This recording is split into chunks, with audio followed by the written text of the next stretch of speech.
আমি কিন্তু আবারও জাহাঙ্গীরনগর ঘুরে বেড়াচ্ছি। দেখুন ফুল আর ফল দিয়ে যে জাহাঙ্গীরনগর ভরা, অবশ্যই আপনারা না দেখলে বুঝতে পারবেন না।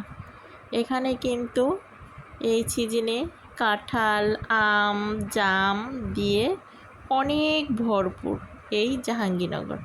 আর দেখুন কাঁঠালগুলো কিভাবে থোকায় থোকায় ধরে আছে, এই যে একদম গাছের গোড়ায় থেকে।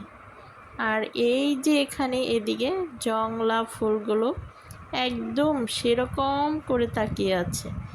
দেখতে এত মায়া লাগছে তা বলার মতো না। মায়াই লাগছে, মায়াই লাগছে। দেখতে কিন্তু খুবই সুন্দর লাগছে, মায়াও লাগছে। কি করার, দেখে যাচ্ছি, একটাও কিন্তু ছিঁড়ছি না। দেখতেই ভালো লাগছে।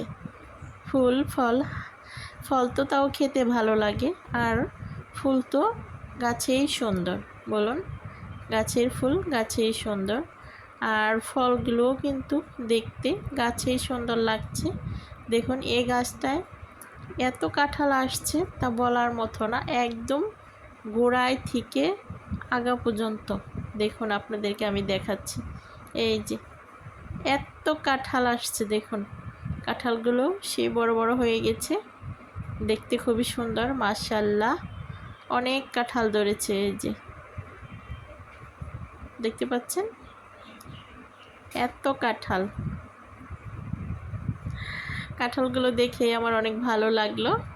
তার জন্যই তো বলি এই জাহাঙ্গীরনগর ফুল আর ফলে অনেক ভরপুর। আপনারা আসলেই বুঝতে পারবেন যে সত্যি কিনা।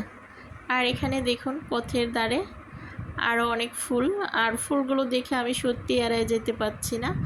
আমার দেখে অনেক ভালো লাগছে, তার জন্য আমি ভিডিও করে নিচ্ছি, ছবি তুলে নিচ্ছি, যেমন খুশি করে নিচ্ছি। আর অনেকগুলো কিন্তু কুড়িয়েও নিচ্ছি।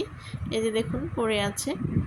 আর এ ফাঁকে সামনে দেখুন আর একটু আগিয়ে গেলাম, তখন দেখতে পাইলাম আর একটা অসাধারণ ফুল। বলুন তো বন্ধুরা, এই ফুলটার নাম কি?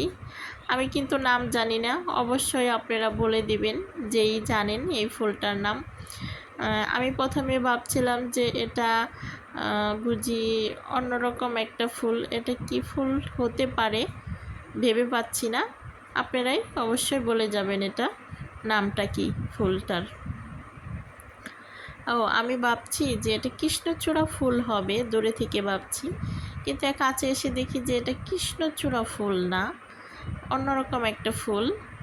আপনারা সত্যি বলবেন এটা ফুলটার নামটা কি। সবগুলো জড়ো করেছি দেখুন।